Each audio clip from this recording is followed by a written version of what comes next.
Merci beaucoup pour votre très belle intervention.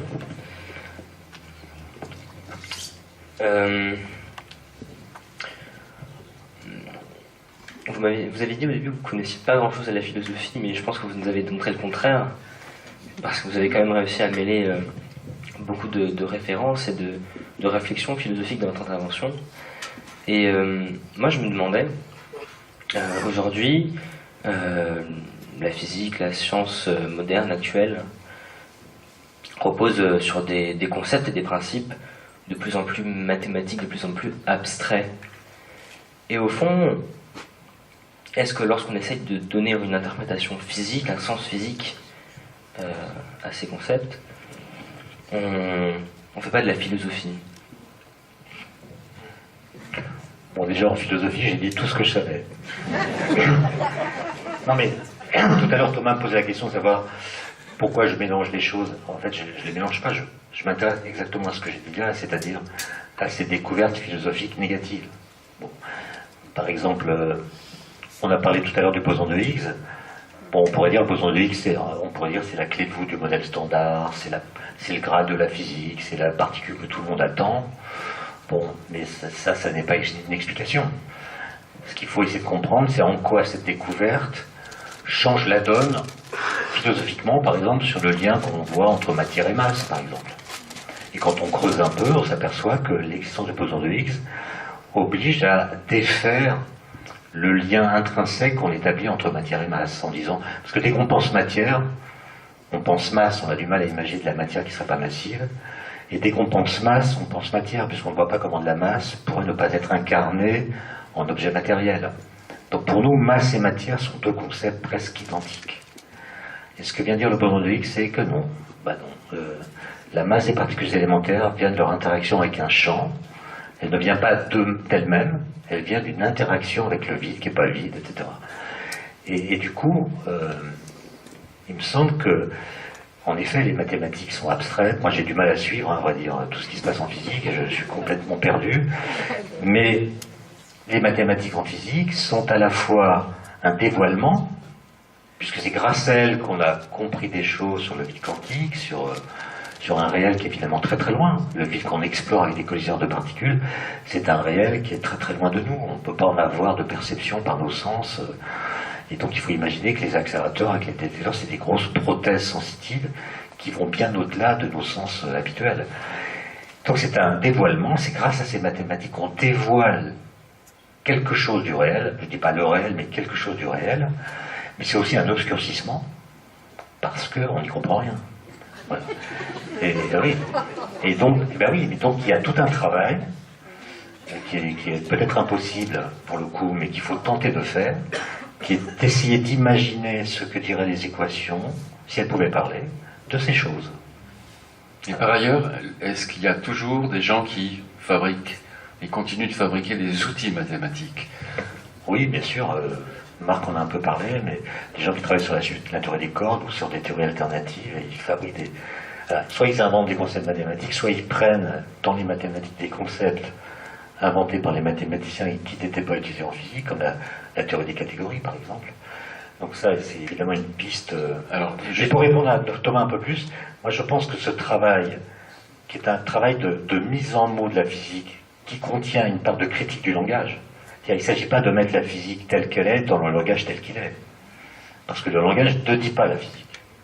Et donc il faut creuser à l'intérieur du langage une langue étrangère capable de créer des espaces dans lesquels on va pouvoir importer ce qui vient de la physique.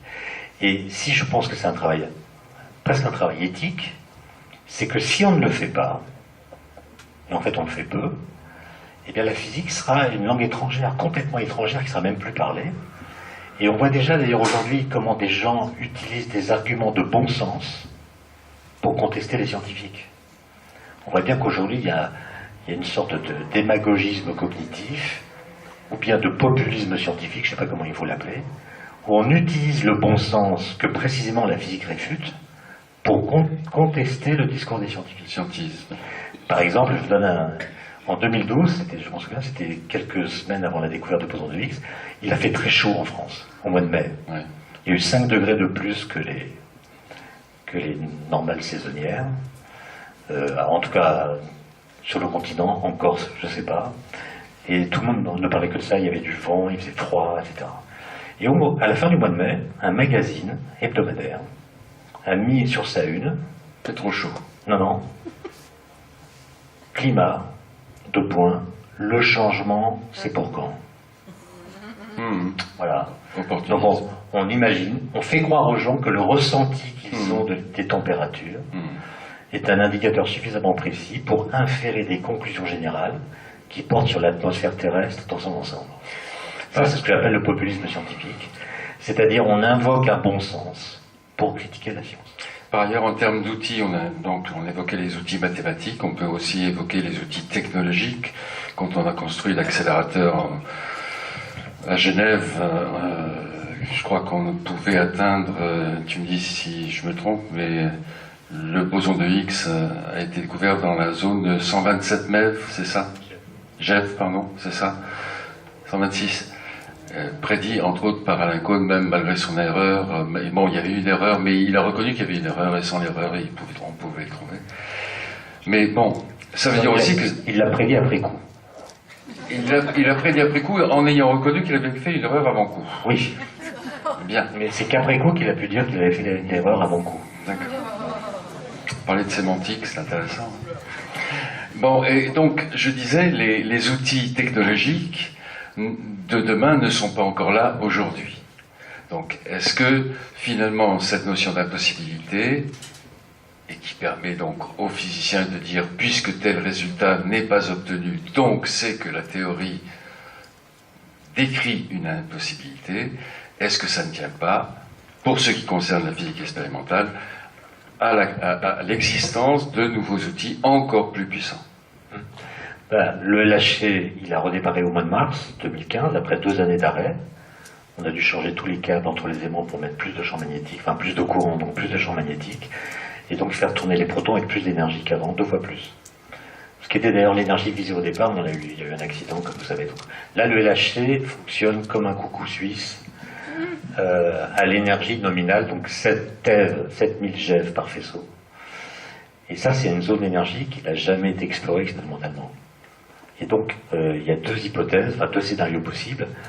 On part pour 10 ans d'expérience, et on sait que le modèle standard, qui a été vérifié, et même confirmé jusqu'à cette énergie par le boson de Higgs, on sait que ce modèle standard, c'est pas la théorie du tout, il marche pas à haute énergie. Il y a des problèmes qui apparaissent, des problèmes mathématiques, et puis surtout, c'est un modèle dans lequel il n'y a pas la gravitation. Dans lequel, pardon? Il n'y a pas la gravitation, donc il est incomplet au sens où il y a une des 4 forces qui n'est pas inscrite dedans. Bien sûr. Donc on sait qu'à haute énergie, il doit montrer des failles. Bon. Et donc soit on trouve, dans la phase d'expérience qui commence, des résultats qui sont différents de ce que prédit le modèle standard, des nouveautés, des surprises, peut-être des particules de matière noire ou autre chose, et ça relance la quête. Soit on ne voit rien de nouveau, il n'y a aucune découverte, et à ce moment-là, le dossier pour faire une machine plus grosse, qui est déjà en projet d'ailleurs, qui est déjà dessiné, une machine de 100 km, au lieu de 27 aujourd'hui, qui serait sous le Jura, qui passerait sous le lac Léman, le projet existe, mais si le dossier scientifique n'est pas fourni, la machine ne se fera jamais. Et donc il faut attendre. Mais disons qu'on est à la croisée des chemins. D'autre part, les grosses machines comme le LHC, les grands accélérateurs, ont été quand même très largement financées et promues pendant la guerre froide, parce qu'il y avait une sorte de compétition entre l'Union soviétique, les États-Unis. Et maintenant? Et aujourd'hui, il n'y a plus que le CERN. Il n'y a plus de machines concurrentes. Bon. Et d'autre part, on sent que l'intérêt du public pour ces questions-là n'est pas tout à fait évident. Ça s'essouffle? Je sais pas, moi j'étais un peu déçu de la façon dont le boson de Higgs a été médiatisé. Il a été beaucoup pendant 48 heures, mais dès le 14 juillet, donc 2 jours après la découverte 2012, l'affaire Strauss-Kahn refaisait la une des journaux. Et voilà, donc que faire contre l'affaire Strauss-Kahn? Question de masse aussi. Hein. Le public a des questions probablement. J'ai du mal à voir, mais il y a un doigt qui s'est levé là.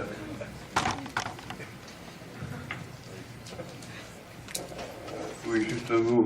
Une question était là, parce que vous parliez de Galilée comme l'expérience de la chute des corps, comme la démonstration par l'absurde que, au fond, pour la première fois, l'expérience de pensée montrait que Aristote s'était trompé. Bon, après tout, il a bien le droit de se tromper. Mais est-ce que vraiment, dans la connaissance scientifique, c'est la première fois que ça s'est produit? Et je voudrais poser la question à Étienne Klein. Je pense au puits de Sienne, où les gens avaient mesuré le rayon de la Terre, ou la circonférence de la Terre, en raisonnant sur sa rotondité, et avaient mesuré entre deux points de l'Égypte l'angle d'inclinaison dont ils ont tiré le rayon de la Terre. Donc ça, c'est quand même une expérience de pensée, mais qui s'appuie sur une hypothèse de la Terre est ronde, et le Soleil est à l'autre bout. On va pouvoir mesurer avec l'ombre, à la même époque, le diamètre de la Terre. Est-ce que c'est pas une première expérience de pensée?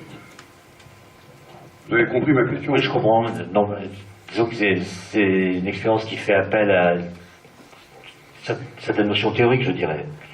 Mais c'est pas une expérience de pensée qui essaie de montrer par l'absurde que quelque chose n'est pas possible. Enfin, il me semble que c'est assez différent. Je suis pas en train de dire que Galilée a tout inventé, hein. Je dis simplement que, au-delà de ces découvertes astronomiques ou en mécanique ou en cinématique, il y a quand même cette idée que les lois de la nature s'expriment en langage mathématique. Et cette idée qu'il a lui-même peu exploitée, mais qui a été quand même la voie royale qu'ont suivi ses successeurs.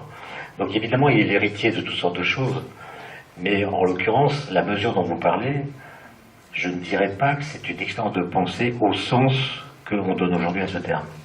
C'est une expérience, c'est une mesure en fait, qui est insérée dans un raisonnement théorique, à l'issue duquel on démontre que la Terre est ronde.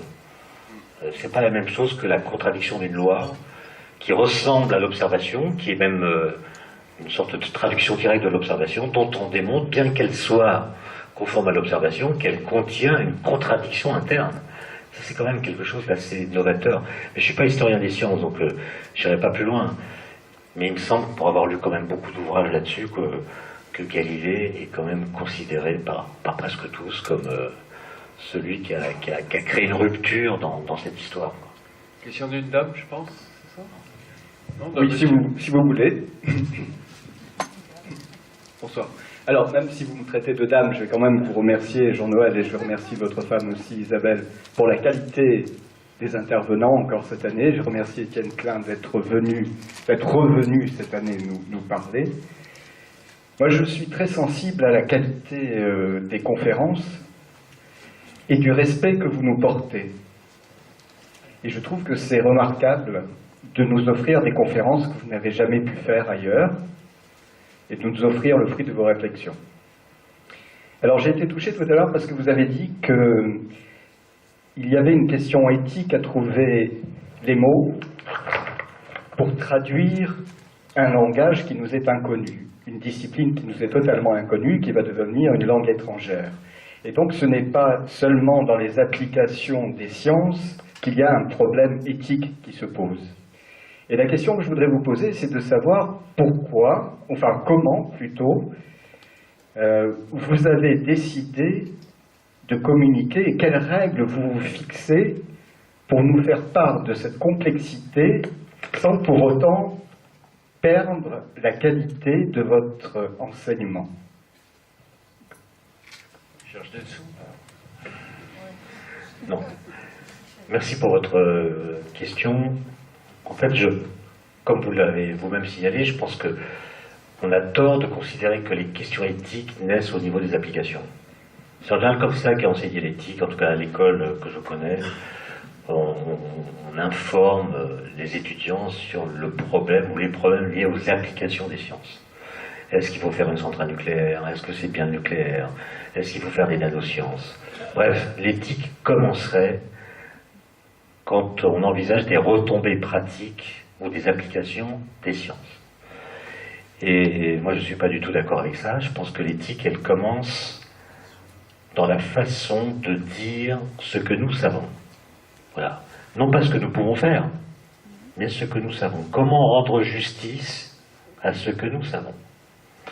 Et c'est de plus en plus difficile puisque le temps de parole est de plus en plus court. mais dans la façon de faire, moi je ne sais pas quelle est la bonne façon de faire, mais en tout cas, ça réclame évidemment d'en passer par le langage, parce qu'on n'a pas d'autre vecteur possible, mais aussi d'en passer par une critique du langage qu'on utilise. Par exemple, on peut utiliser des métaphores, des analogies. Il faut dire dans les métaphores ce qu'il y a de pertinent, mais aussi dire ce qui ne va pas dans les métaphores, pour montrer leurs limites. Parce que si toute la physique quantique, par exemple, pouvait être dite par des métaphores, ça ne serait pas un problème. Mais le problème, c'est que toutes les métaphores sont fausses. Et donc ce travail de traduction, il est en fait impossible à faire. Mais il faut ne jamais cesser de tenter de le faire pour essayer de faire sentir ce parfum-là. Sinon, c'est la place aux démagogues, et c'est la place aux promesses. Par exemple, Jean-Michel en a parlé tout à l'heure, il y a quand même des gens qui nous promettent des trucs hallucinants. L'immortalité, des choses comme ça, sans aucune preuve. Autrement dit, si on ne trouve pas le moyen de dire ce que nous savons en l'expliquant d'une façon qui rende justice à la réalité du savoir, ben par défaut d'explication, nous laisserons aller à faire des promesses. C'est-à-dire la promesse, ce que les Américains appellent le hype, la promesse, va remplacer la pédagogie. Et même en physique des particules, on y cède un peu. Par exemple, sur le site du CERN, pour le grand public, il y a une page qui explique le LHC, les détecteurs, et il est dit, grâce à cet instrument, nous allons mieux comprendre l'origine de l'univers. Il faut un peu people. Ben, l'origine de l'univers, c'est quand même une question sérieuse. Et alors imaginer qu'une machine va nous donner l'origine de l'univers, c'est quand même se moquer un peu du monde. Voilà. Et donc voilà, d'ailleurs, vous avez remarqué que depuis quelque temps, je suis beaucoup plus silencieux que d'habitude. Je ne parle pas de ce soir, je parle d'une façon générale. Parce qu'en fait, la question que vous posez, je me rends compte que les méthodes auxquelles j'ai cru pendant des années ne fonctionnent plus. Enfin, en gros, je m'arrête un peu pour justement réfléchir à la bonne façon de faire. Par ailleurs, le terme lui-même de physique quantique, c'est quelque chose qui reste très difficile à partager. Bon, avec le grand public, ça se comprend, mais même avec les étudiants en physique. Pour avoir l'opportunité de rencontrer pas mal de jeunes gens qui font de la physique, qui étudient la physique, dès lors que je leur raconte ces expériences corse estivales avec des physiciens que je côtoie, qui font de la physique quantique, on a l'impression véritablement que c'est pas quelque chose qui est enseigné. Ça, c'est une chose, mais qui est explicité. Oui, enfin moi, je sais qu'il y a beaucoup de gens qui ont peur de tout ça. Et en effet, ça peut être effrayant, mais en même temps, la physique quantique s'appuie sur une règle extrêmement facile, simple, que j'ai rappelé tout à l'heure, c'est l'addition. C'est-à-dire toute la physique quantique repose sur un seul principe, qu'on appelle le principe de superposition, qui dit que si A et B sont deux états possibles d'un système, A plus B est aussi un état possible du système. Voilà, c'est tout. Et avec ça, vous avez le chat de Schrödinger, vous avez la superposition, vous avez la liaison chimique. Bon. Donc c'est pas très compliqué. C'est pas compliqué. Mais attendez. Question. Pour ressusciter l'intérêt à la physique, enfin je sais pas si on peut dire ça comme ça. C'est vrai que le langage mathématique, dès qu'on commence à le formaliser, notamment avec le principe que vous avez évoqué, il y a toujours une déviance. Il y a toujours une déviance du langage, parce qu'on utilise justement des métaphores. Par contre, c'est vrai que je trouve que quand on réinterroge des concepts philosophiques, notamment ce que vous avez sur l'atome, c'est beaucoup plus clair. C'est-à-dire, en fait, peut-être ce réintérêt pour la physique viendrait plus de la réinterrogation de concepts philosophiques, enfin pour moi. Je pense que ce serait peut-être plus judicieux que d'essayer de c'est des métaphores. C'est ce que tu fais dans tes cours en même temps. Non mais disons, moi mais j'ai pas de recette. Regardez, pour reprendre l'exemple quantique, j'ai dit tout repose sur l'addition, principe de superposition. À partir du moment où vous décrivez l'état d'un système par des entités mathématiques qui s'ajoutent entre elles, A plus B, c'est des vecteurs, c'est ce qu'on appelle des vecteurs. Vous les multipliez par un nombre, ou bien les ajouter entre elles. Et donc, d'emblée, vous dites, par la seule règle de l'addition que j'ai évoquée, que vous allez représenter les espaces, les états physiques des systèmes, des particules, disons, dans des espaces vectoriels. Ce qu'on appelle des espaces de Hilbert, qui peuvent avoir un nombre de dimensions infini. Donc il suffit de dire ça pour comprendre qu'en physique quantique, on s'émancipe du réel empirique. C'est-à-dire on s'émancipe de l'espace à 3 dimensions dans lequel on fait les expériences. On va ailleurs. On va ailleurs, on fait des calculs ailleurs qui permettent de prédire des résultats de mesure. On ne sait pas très bien où on est. On revient dans le réel empirique. On fait les mesures et on trouve la même chose que ce qu'on a calculé dans l'espace de Hilbert. Autrement dit, on s'est émancipé du réel empirique dans lequel ont lieu les expériences pour le décrire dans un autre type d'espace. Et donc on crée une sorte de brèche entre le réel et sa représentation. Et c'est là que la philosophie intervient. Quel est le rapport entre le réel et sa représentation? Est-ce que la représentation est complète? Est-ce qu'elle est juste? Etc. Et le débat entre Einstein et Bohr est un débat passionnant qui porte là-dessus, entre autres choses. Je tiens à dire que si vous allez sur YouTube pour voir un cours d'Étienne face à ses étudiants, très honnêtement, c'est guère différent de ce qui se passe ici, de la façon dont tu t'adresses à un jeune homme comme Thomas ou à ce public. Au début. Non, parce que ce qui est sur YouTube, c'est le premier cours. Des questions, et des bras.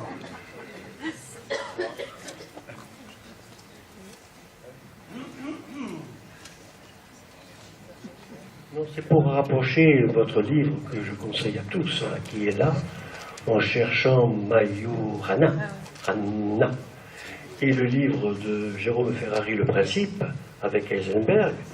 Je crois bien que c'est vous, dans votre livre, que vous nous dites, si ma mémoire est bonne, que Majorana a rencontré Heisenberg, qu'ils ont eu des heures de conversation, et que, à moins que je me trompe, et que le principe d'incertitude qui a donné le prix peut-être Nobel à Heisenberg, eh bien, Majorana aurait, quelques mois avant lui, l'aurait trouvé, mais que, comme vous dites, il en est resté au savoir-faire, découvrir, inintéressé qu'il était par le faire savoir. Et que c'est Heisenberg qui a fait savoir un principe que Majorana savait faire quelques mois avant lui. Sauf si je me trompe. Non, tout est juste, sauf une chose. En fait, c'est vrai que Majorana n'aimait pas publier, il trouvait que c'était vulgaire. Écrire des articles de physique et les publier, c'est vulgaire. Une fois qu'il avait terminé ses calculs, il les jetait à la poubelle. Et parfois, sous la pression de Fermi, qui était son patron, il en a publié quelques-uns. Mais en plus, il n'aimait pas voyager. Donc, il ne voulait pas quitter Rome. Simplement, à Paris, en 1932, en janvier 1932, les Joliot-Curie, les époux Joliot-Curie, envoient un rayonnement qui avait été découvert par un physicien allemand qui s'appelait Baute, un rayonnement très pénétrant, qu'on pouvait produire en envoyant des particules alpha sur de l'uranium. Et les Joliot-Curie font une expérience, ils reproduisent l'expérience de l'allemand, mais le rayonnement, ils l'envoient sur de la paraffine. La paraffine, c'est un matériau qui est très riche en hydrogène. Et ce qu'ils voient, c'est que ce rayonnement est capable de faire bouger des protons. Et il y avait un autre effet déjà connu depuis très longtemps qu'on appelle l'effet photoélectrique, c'est de la lumière, des photons, qui permet de déplacer des électrons, effet photoélectrique. Et les Joliot-Curie se disent, c'est la même chose, sauf que ça fait bouger des protons qui sont plus lourds que les électrons, donc c'est un effet photoprotonique. On a un rayonnement gamma de la lumière, très, très énergétique, qui fait bouger des protons. Ils publient un papier à l'Académie des sciences, en français, qui annonce cette découverte. Ils font des calculs qui ne sont pas du tout en accord avec les résultats de l'expérience, mais ça ne les trouble pas. Il y a un facteur 1 million entre eux. Mais bon. Et Majorana lit ça à Rome, à la bibliothèque, où ils reçoivent les revues étrangères. Il lit le papier, et tout de suite, il y a eu des témoins qui l'ont rapporté, il s'écrit Stronzi, ce qui veut dire les crétins. Ils ont découvert le neutron sans s'en rendre compte. Et en fait, Majorana a compris que ce rayonnement, c'était pas de la lumière, mais des neutrons, une nouvelle particule. Et dans la nuit qui a suivi, il a fait une théorie, la première théorie de l'interaction nucléaire. avec le neutron qui a la même particule que le proton, une force qui les lie, une force d'échange, il fait des calculs. Il montre ça à Fermi, qui est complètement subjugué. Le presse de publier, de reste. Et Fermi lui demande de publier, il refuse. Fermi lui dit, mais il y a une conférence à Paris au mois de juillet sur la physique nucléaire, tu dois y aller, il est hors de question. Et finalement, Fermi obtient l'accord de Majorana pour présenter sa théorie à la conférence de Paris, à la condition, c'est ce que Majorana exige, qu'il fasse croire que la théorie a été inventée par monsieur Bidule, et il donne le nom d'un professeur d'électrotechnique à la retraite de Rome qu'il déteste. Donc, il voulait toujours disparaître. Il voulait jamais se montrer. Et Majorana fait l'exposé, Fermi fait l'exposé, et se rend compte que Heisenberg, qui était là aussi, avait à peu près les mêmes idées, mais moins complètes et moins précises que celles de Majorana. Et en rentrant à Rome, Majorana écoute Fermi qui lui dit Heisenberg a les mêmes idées que toi, t'as eu tort de ne pas publier. Il était fou de rage, Fermi. Oui. Et Majorana lui dit calme-toi, ça fait du travail en moins. Heisenberg va tout publier. Et finalement, il accepte de partir à Leipzig pour travailler avec Heisenberg. Il reste 6 mois, pas quelques jours. C'est pas autour du principe d'Heisenberg qui collabore, mais c'est autour de l'interaction nucléaire. Et ensemble, ils écrivent le premier papier de physique nucléaire en allemand, qui s'appelle Über der Kerntheorie. Et avec Jérôme Ferrari, on est allé à Berlin au moment de la sortie de son livre. Ah oui. Dans l'espoir, en tout cas c'était mon espoir, de rencontrer Martin Heisenberg, le fils de Werner, parce que moi je voulais savoir si le fils avait entendu parler par son père, Heisenberg, du séjour que Majorana a passé à Leipzig, et il n'est pas venu parce qu'il était malade, donc on ne l'a pas rencontré, mais c'est un grand mystère puisque c'est à Leipzig que Majorana a changé de personnalité. Il a eu une fêlure, comme on dit, et quand il est rentré, il n'était plus le même homme, et ça a été l'antichambre de sa disparition. Mais j'ai pas trop bien compris, là, on le dit disparu en 38, et oui. puis en fait, après on le dit mort en 51. Non mais après, Majorana en Italie c'est un intermittent du spectacle. Hein. Tous les 6 mois il y a un article dans la Repubblica, c'est toujours la Repubblica, avec une nouvelle hypothèse. D'accord. Donc là on l'a vu au Venezuela, regardez la photo, c'est à mourir de rire. On voit Majorana qui sourit, ce qui est absurde. Il n'a jamais souri de sa vie. Peut-être dans la salle. Et je peux vous dire déjà la rumeur qui va sortir au mois de septembre. Majorana a engrossé une aristocrate sicilienne. Majorana est au lazaret. Question.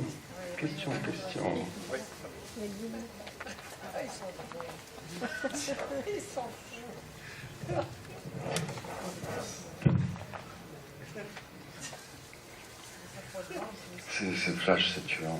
Bonsoir.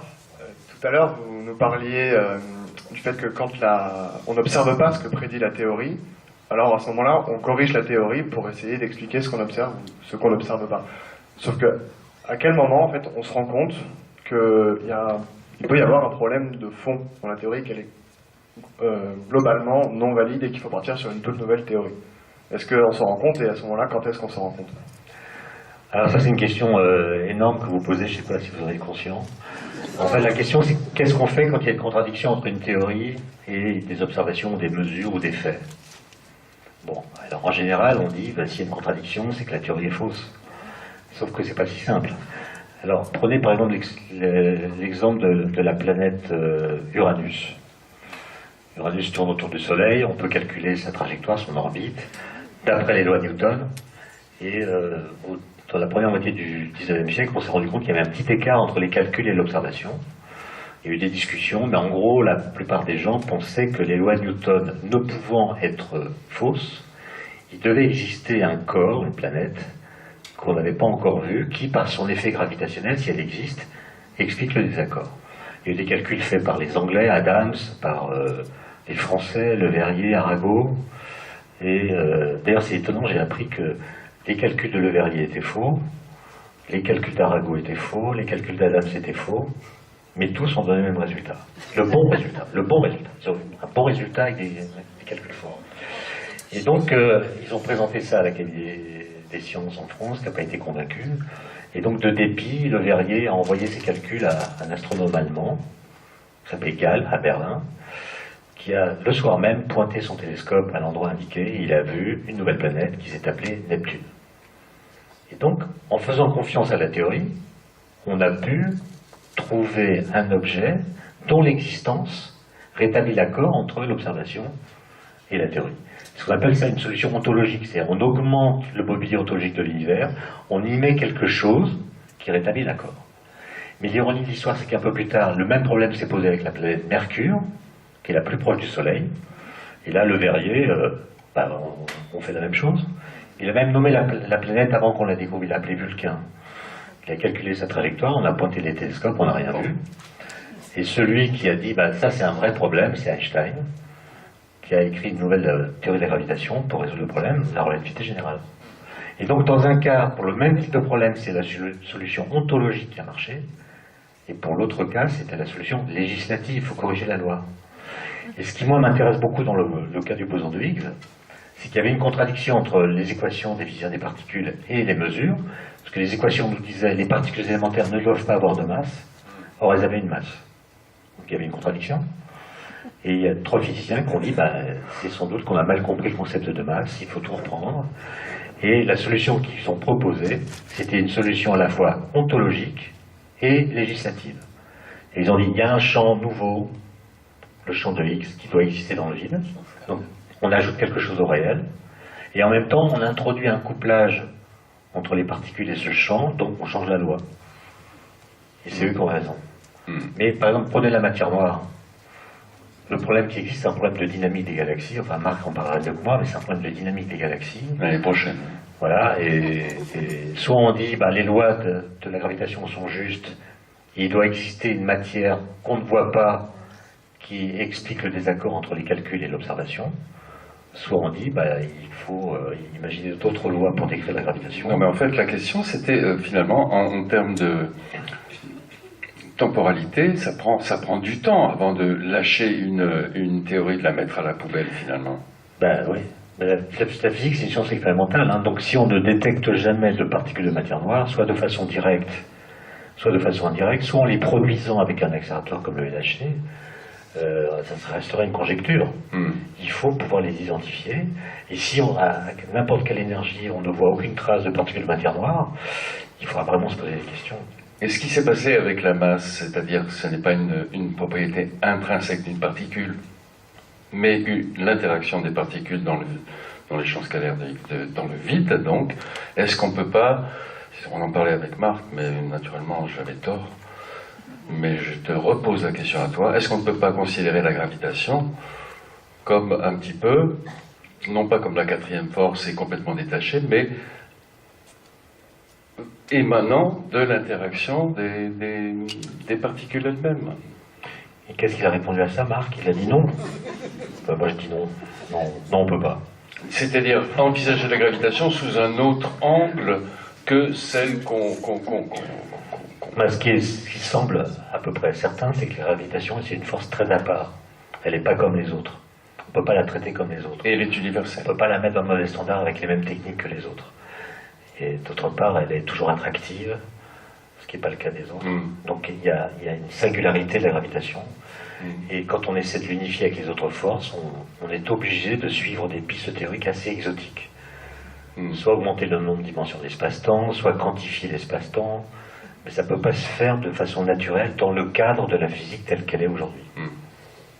Enfin, il a répondu que c'était pas forcément le vrai Graal de découvrir et de réunifier, la gravitation aux trois premières forces. Moi, je pense que l'urgence, c'est d'avoir des résultats rapides qui tranchent des questions qu'on se pose depuis trop longtemps. Oui. Soit avec des satellites comme Planck, soit avec le LHC, soit avec des mesures faites dans des cavernes comme au Grand Sasso. Alors, est-ce que les particules de Majorana, que Majorana a prédites en 1933, est-ce qu'elles existent vraiment? Est-ce que le neutrino, c'est une particule de Majorana ou bien de Dirac? Ça serait urgent de le savoir. Avant d'aller plus loin, donc. Voilà. D'accord. La supersymétrie, est-ce que c'est une bonne symétrie? Si. Voilà. Des doigts qui se lèvent. C'est pire que les particules, ça.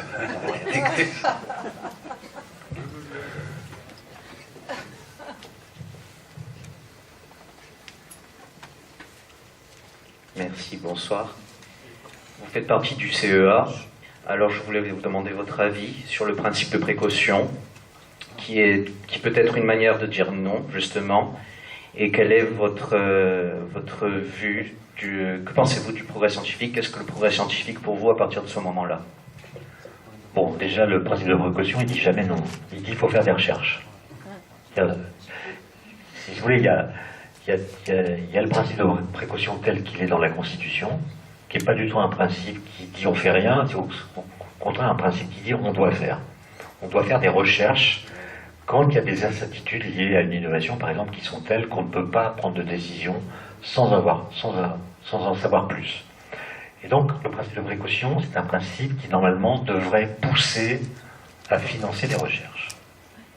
Mais il a une autre acceptation, notamment dans les médias, qui est un principe qui promeut plutôt la sécurité, le confort,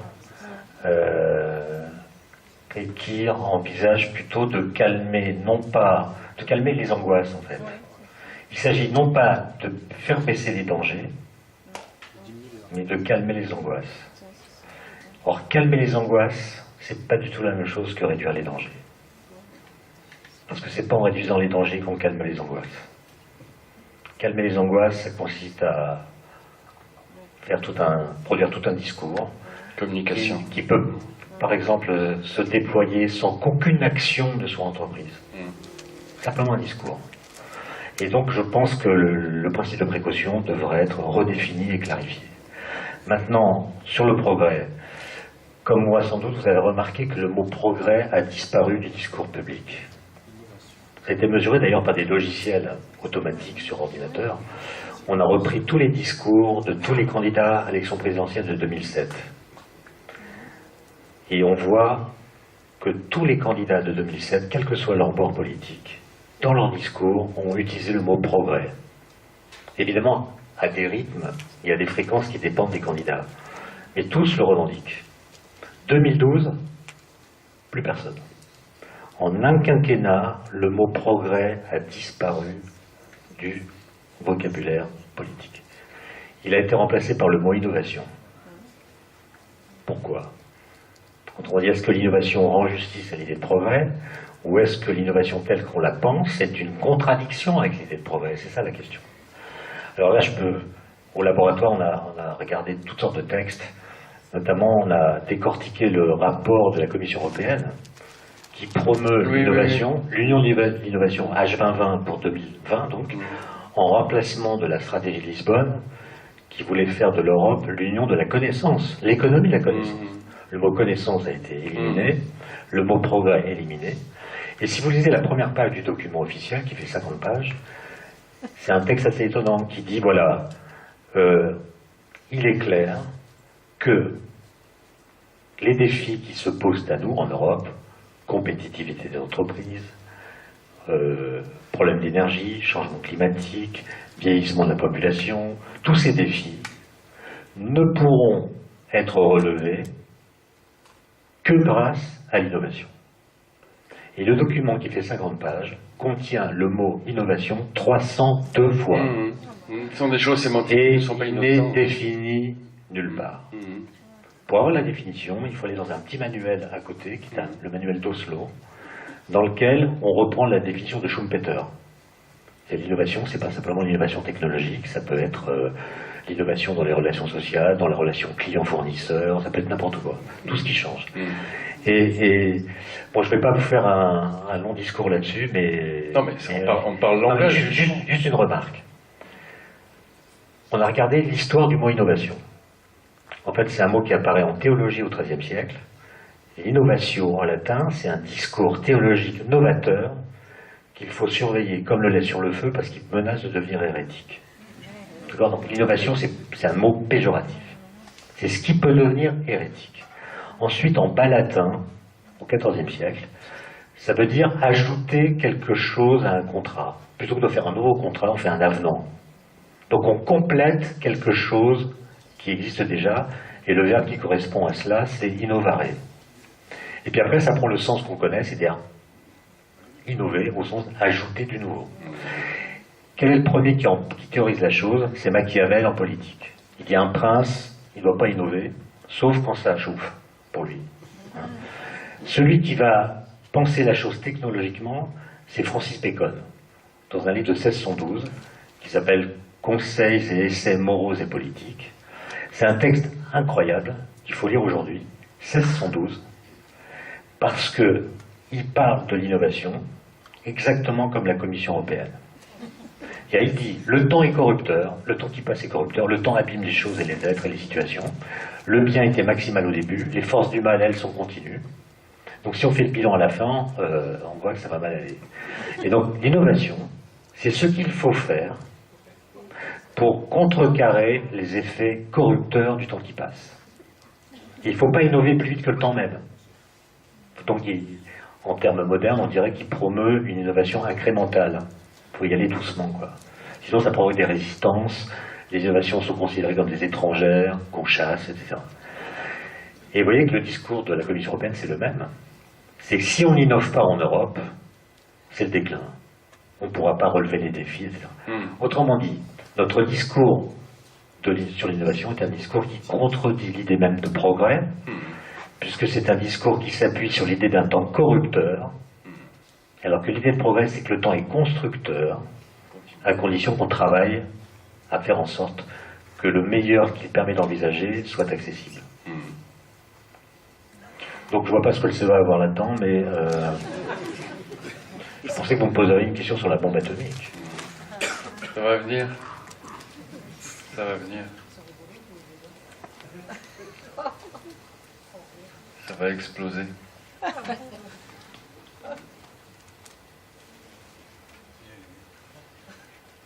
Je n'aimerais pas vous décevoir en ne posant pas une question sur la bombe atomique, mais j'aimerais bien savoir, en reprenant le titre de la conférence, dire non, si vous êtes en train de dire non, en général, quand dans la vie de tous les jours à quelque chose, en reprenant vos paroles mêmes, vous avez changé récemment vos moyens de penser, et si vous êtes en train de dire non en champ scientifique, à quelques théories que vous trouvez pas valables. Merci. Je n'ai pas bien compris la dernière partie de la question, parce que est-ce que je dis non à des théories Disons que justement le non dont on parle, c'est pas un non qui vient des physiciens, c'est un non qui vient du réel. Bon, par exemple, j'ai cité rapidement tout à l'heure la supersymétrie, c'est une théorie extrêmement élégante qui, en physique des particules, résout toutes sortes de problèmes sur le vide, sur la stabilité du vide, sur le couplage des interactions, sur beaucoup de choses. C'est une théorie qui semblait tellement utile et tellement esthétique que beaucoup de physiciens ont travaillé dans ce domaine et fait des prédictions à partir de cette supersymétrie qu'on a pu tester en laboratoire grâce au collisionneur du CERN. Et jusqu'à maintenant, on n'a rien vu. On n'a vu aucune particule qui ressemble à ce que la théorie de la supersymétrie prédit. Alors il y a encore une toute petite fenêtre dans laquelle on peut espérer les voir, mais il y a beaucoup de physiciens qui ont abandonné, qui pensent que c'est foutu. Il y a même un très beau film que je vous recommande de voir qui s'appelle La fièvre des particules, qui montre le démarrage du LHC, la découverte du boson de Higgs, et on voit un des théoriciens qui a été un des pionniers en matière de supersymétrie, prendre acte au moment où la première phase de la machine s'interrompt, il prend acte du fait que sa théorie est fausse, quoi. Il se met à pleurer, et un autre collègue vient le consoler en lui disant « Ne pleure pas, le travail que tu as fait était très important, car il était vital de montrer que c'était faux. » Ah oui, mais c'est une phrase très profonde. Montrer que c'était faux, c'est pas un physicien qui a montré que c'était faux. C'est le réel, moi ce que j'appelle le réel, c'est-à-dire ce sont les données expérimentales qui ont dit non, c'est faux. Ceci dit, et je pense que c'est ça qu'on attend. Oui. Pierre Fayet, Pierre Fayet continue. Oui, il continue, mais il y en a d'autres qui ont abandonné. Et en fait, ce dont on a besoin, me semble-t-il, je ne sais pas si Marc sera d'accord, c'est deux résultats expérimentaux qui départagent les modèles. C'est-à-dire on a besoin de résultats expérimentaux qui fassent mourir des idées. Bien sûr. Parce qu'il y a beaucoup trop d'idées en physique. Beaucoup trop. entre ceux qui disent qu'il y a des dimensions d'espace-temps supplémentaires, ceux qui disent que l'espace-temps est fractal, ceux qui disent qu'il a 4 dimensions mais qu'il est discrétisé. On s'y perd un peu. Ils ne peuvent pas tous avoir raison. Thomas, une question. Mais justement, moi j'aimerais savoir, donc vous avez dit que apparemment la supersymétrie c'est un peu loupé, mais d'autres théories comme la théorie des cordes ou des choses comme ça, est-ce que...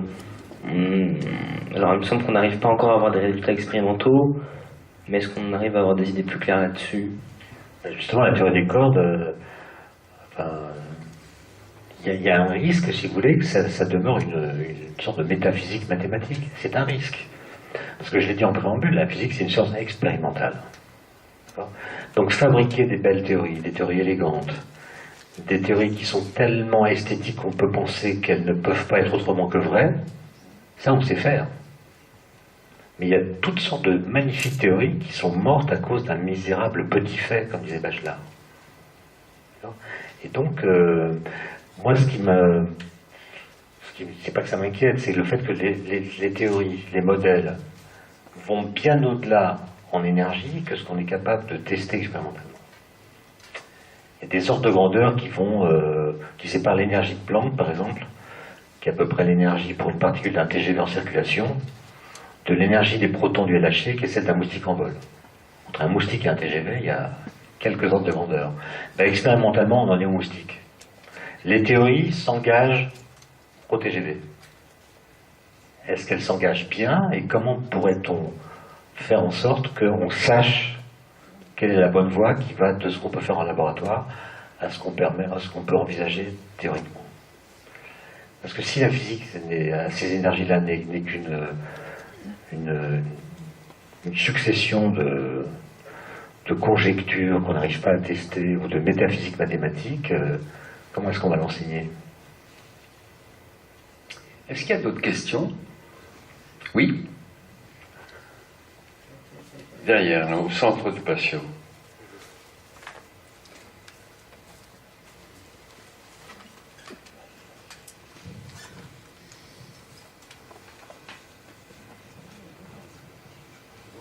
Ça marche? Oui, je voudrais juste faire un commentaire, parce que tout à l'heure quelqu'un a dit, et c'est vrai, que pour un profane, même qui a fait un peu de maths, rentrer dans le formalisme quantique, c'est vraiment une très grande difficulté intellectuelle. Et je comprends que le grand public puisse perdre les pédales à ce sujet. Mais je voudrais faire juste un commentaire, je pense que Étienne Leclerc le précisera si besoin. On a été obligé, par rapport à ce formalisme et à une abstraction mathématique totalement en dehors, découplée du réel tactile, d'inventer assez récemment le concept de décohérence quantique, c'est-à-dire pour pouvoir passer d'un état théorique abstrait, quand même à revenir par la décohérence à un réel plus familier. On peut dire ça? Ben, je dirais pas familier. Disons que le problème que vous posez, c'est si le réel est quantique, comment se fait-il que ça se voit pas? Ça se voit pas à notre échelle. Cette bouteille, elle a une position qui est celle que nous voyons tous. Et on ne connaît pas d'objet macroscopique qui soit délocalisé, qui soit A plus B, qui soit ici et là, etc. Et donc la question, c'était comment expliquer, si la physique quantique est la bonne physique, que le réel qui nous apparaît empiriquement à notre échelle ne soit pas quantique, soit décrit en gros par la physique classique. Et c'est à cette question que la théorie de la décohérence apporte, non pas une réponse, parce qu'il y a des tas de gens qui disent que c'est pas suffisant, mais en tout cas des éléments de réponse pour comprendre pourquoi, alors que le monde microscopique est quantique, le monde macroscopique nous apparaît classique. Et classique ne veut pas dire familier, c'est pour ça que je pense que... Enfin, si, on peut dire qu'il est familier dans le sens que tous les concepts de la physique classique sont des concepts qu'on peut expliquer presque avec les mains, mais je serais prudent quand je dis ça. Ça, c'est pas résolu. Cette difficulté de perception. La physique, le monde microscopique obéit à la physique quantique, le monde macroscopique nous apparaît comme obéissant à la physique newtonienne. Oui. En fait, le monde macroscopique est quantique, mais ça ne se voit pas. Mais ça ne se voit pas, ce qui ne signifie pas qu'il ne l'est pas. Ça signifie qu'il l'est et que ça se voit pas. Mais ça se voit pas. Il est tard. Ça fut. Des questions? Thomas, peut-être, en attendant? Non? D'autres questions? J'en ai une, si je peux me permettre, en attendant. Donc, je voudrais parler des paires de photons corrélés. Et quel rapport avec dire non? Ben, je vais te le demander, je vais te le dire. C'est par rapport donc à la vitesse de la lumière. Donc la vitesse de la lumière, dont on dit qu'elle a une limite absolue. Au-delà de cette limite, point de physique possible, naturellement. Donc les expériences que Alain Aspect a menées à partir de la théorisation de ce qu'il advenait d'une paire de photons corrélés, autrement dit, lorsqu'un électron change de niveau énergétique, il envoie une paire de photons d'un côté, un de l'autre, imaginons cela comme ça. Ces photons sont ensuite piégés par des capteurs et on voit un petit peu s'ils obéissent de la même manière aux interférences qu'on leur fait subir, notamment, par exemple, si leur spin reste le même. Ça, c'est donc, et on se rend compte qu'effectivement, ils obéissent en même temps aux mêmes influences, comme s'ils s'étaient échangé une information, l'un à un bout, l'autre à l'autre bout du laboratoire. Et ça, de manière bien plus rapide que la vitesse de la lumière ne le permet, oui ou non? Non, mais dans ta façon de dire, tu te laisses entendre que les deux particules sont séparées, alors que justement, elles ne le sont pas. Alors, explique-nous. Et par ailleurs, ça c'était donc la corrélation dans l'espace, mais après on a parlé de corrélation dans le temps. Non, mais en gros, les deux particules sont corrélées, très fortement corrélées. On ne connaît pas l'état quantique de l'une et donc pas non plus l'état quantique de l'autre. Voilà. Simplement, il y a une corrélation entre les deux états. D'accord. On ne sait pas si le spin de celle qui est à gauche est en haut ou en bas, par exemple. Et donc on mesure le spin, on trouve plus. Et un argument de conservation nous dit, aussitôt, l'autre doit être moins pour que la règle de somme s'applique. Donc on imagine qu'il y a une information partant de cette particule qui va dire à l'autre au travers de l'espace, moi j'ai choisi plus, donc toi, débrouille-toi pour être moins, sinon ça va pas aller. C'est le bazar. Et donc ce signal, il va plus vite que la lumière. Tu vois ? C'est pour ça qu'Einstein refusait cette possibilité. Sauf qu'il n'y a pas de signal. Il y a quoi? La non-séparabilité, c'est justement que tu n'as pas le droit de dire il y en a une là et une autre là. Tu n'as pas le droit de les séparer, elles forment un système. Et faire une mesure sur l'une, c'est faire une mesure sur la paire. Vous vous en sortez bien à chaque fois. Non. Et bien justement, ça c'est un cas où l'expérience a dit non. Non, ça n'est pas une paire séparable. Jamais. Devant. Oui, c'est bon là, je pense qu'on peut arrêter. Allez, et ce sera la dernière. Oui, alors en fait, j'aimerais remercier monsieur et madame Hollanding au nom de tous les élèves de Joseph Casanova. Et également donc vous, Jean-Noël et Isabelle Ropion, pour toutes ces conférences qui ont toutes été très intéressantes. Et donc je vous dirai merci et à l'année prochaine. Merci à vous les jeunes d'être venus en nombre. Effectivement, ce sont des merci qu'on reçoit chaleureusement et merci également bien sûr à tous les intervenants de cette magnifique session. Tous ne sont pas restés durant toute la durée de la session complète, mais pour le peu de temps qu'ils sont restés, je pense qu'ils ont su éblouir cette jeunesse et j'espère qu'effectivement ça éveillera bien des envies de poursuivre dans certaines voies. Par exemple, Thomas qui est sur cette scène que nous avons connue au moment du baccalauréat. Ça fait toujours plaisir de voir qu'il embrasse une carrière et que certaines de ses rencontres ont pu alimenter ses désirs de progresser dans ses voies, naturellement. Donc vraiment, ce sont des remerciements que nous acceptons et que nous recueillons avec beaucoup de chaleur. Merci au public également de sa si jolie écoute, de son attention, de son intelligence. À chaque fois, je le dis, mais à chaque fois, c'est vrai. Des fois, on entend une mouche voler quand vous écoutez nos intervenants. Ça fait vraiment plaisir.